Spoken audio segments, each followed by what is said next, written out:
भक्त होई ओह के दुख सितम ना सताई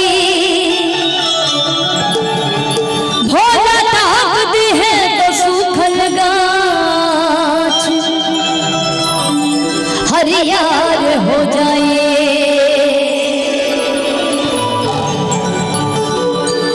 भगतन के अपने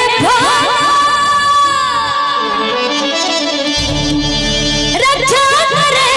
हरदम जेकर श्रद्धा होए साच ओहे शिव जी के पाई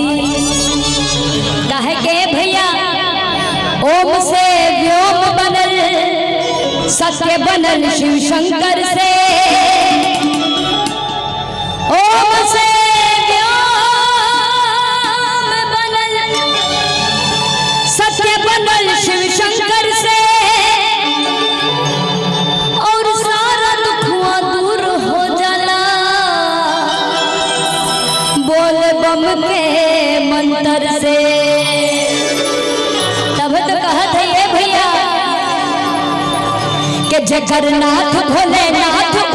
नाथ कैसे होई नाथ भोलेनाथ अनाथ कैसे होई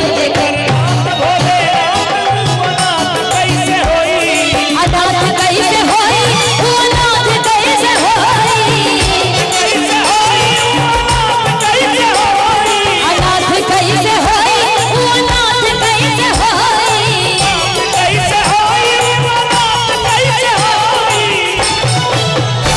भोला ताक दी है